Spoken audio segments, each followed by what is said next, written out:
আসসালামু আলাইকুম দ্বিতীয় শ্রেণীর শিক্ষার্থী এবং অভিভাবকবৃন্দ।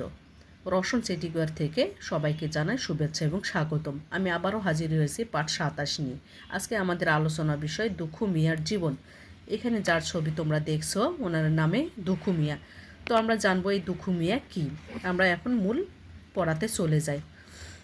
অনেক দুঃখ কষ্টের মাঝে তার জন্ম হয়েছিল বলে পরিবারের লোকজন তাকে ডাকতো দুখু মিয়া বলে।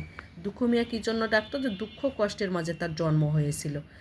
৮ বছর বয়সে তার বাবা মারা যান। কত বছর বয়সে? ৮ বছর বয়সে তার বাবা মারা যান। কার? দুখু মিয়ার। তিনি তখন গ্রামের মক্তবে পড়াশোনা করতেন। মক্তব অর্থ যেখানে হচ্ছে আরবি শিক্ষাদান করা হয়, মাদ্রাসা মসজিদের যে আরবি শিক্ষাদান করে সেটাকে বলে মক্তব। মক্তবে পড়াশোনা করতেন। বাবা মারা যাওয়ার পর তাকে নানা রকম কাজ করতে হয়। কাকে? দুখু মিয়াকে। তিনি খুব গান পছন্দ করতেন। দুখু মিয়া খুব গান পছন্দ করতেন। তার গ্রামে লেটো গানের দল ছিল, অর্থাৎ যাত্রা দলের গানকে লেটো গানের দল ছিল, তার গানের দল ছিল। এবং হচ্ছে তারা গ্রামে গ্রামে গান গেয়ে বেড়াতো। লেটো গানের দলের কী কাজ ছিল? গ্রামে গ্রামে গান গেয়ে বেড়াতো। তিনি তখন তাদের সাথে যোগ দেন। দুখু মিয়া গান লেখেন আর সুর করেন। তিনি একাধারে গানও লিখতেন এবং সুরও করতেন। একদিন তিনি বাড়ি ছেড়ে আসানসোল শহরে চলে গেলেন। আসানসোল একটা শহর, সেখানে তিনি চলে গেলেন। সেখানে রুটির দোকানে কাজ নিলেন। কাজের ফাঁকে ফাঁকে তিনি বই পড়েন আর গান লেখেন। কাজ করতেন এবং এই কাজের যে অবসরটুকু ছিল সেখানে তিনি বই পড়তেন এবং গান লিখতেন। এক দারোগা সাহেব তাকে ময়মনসিংহ নিয়ে আসেন।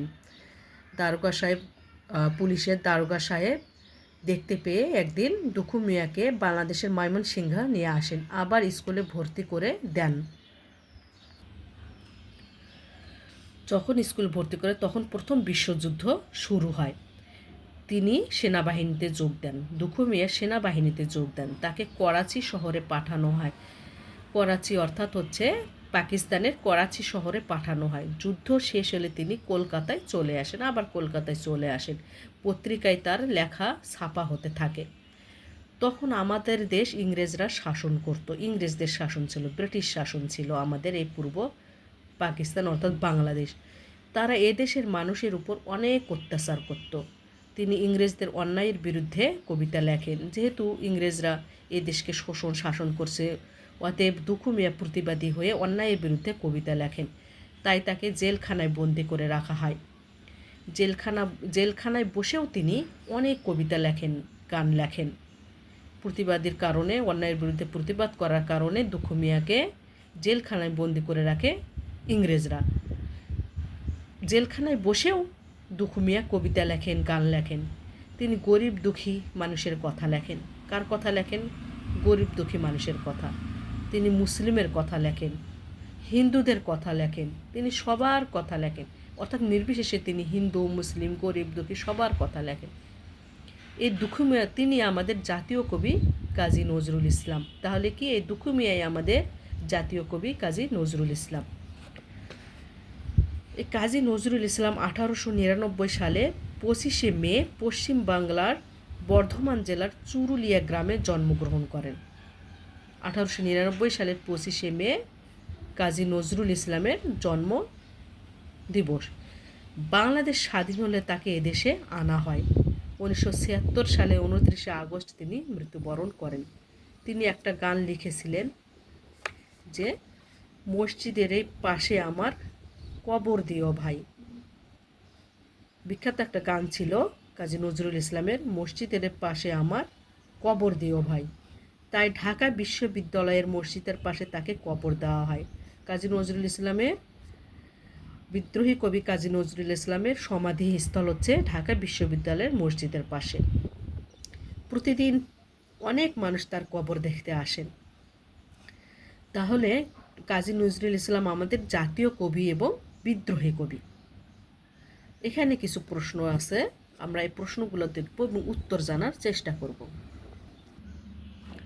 এখানে প্রশ্ন হচ্ছে দুখু মিয়া কার নাম ছিল? দুখু মিয়াকে জেলখানায় বন্দি করে রাখা হয় কেন? 3 নম্বর, দুখু মিয়া গান ও কবিতায় কাদের কথা লিখেছেন? 4 হচ্ছে আমাদের জাতীয় কবির নাম কি? চলো আমরা উত্তরগুলো দেখে নিই। 1 নম্বর প্রশ্ন ছিল যে দুখু মিয়া কার নাম ছিল? দুখু মিয়া হচ্ছে কাজী নজরুল ইসলামের নাম ছিল। 2 নম্বর, দুখু মিয়াকে জেলখানায় বন্দি করে রাখা হয় কেন? কারণ দুখু মিয়া ইংরেজদের অন্যায়ের বিরুদ্ধে কবিতা লিখতেন বলে। 3 নম্বর হচ্ছে দুখু মিয়া গান ও কবিতায় কাদের কথা লিখেছেন? উত্তর, দুখু মিয়া গান ও কবিতায় গরিব দুঃখী মানুষের কথা, মুসলিমের কথা, হিন্দুদের কথা, সবার কথা লিখেছেন। 4 নম্বর, আমাদের জাতীয় কবির নাম কি? আমাদের জাতীয় কবির নাম কাজী নজরুল ইসলাম।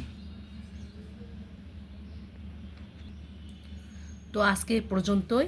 ভিডিওটি ভালো লাগলে সবার সাথে শেয়ার করবে। কথা হবে পরবর্তী ক্লাসে। আল্লাহ হাফেজ।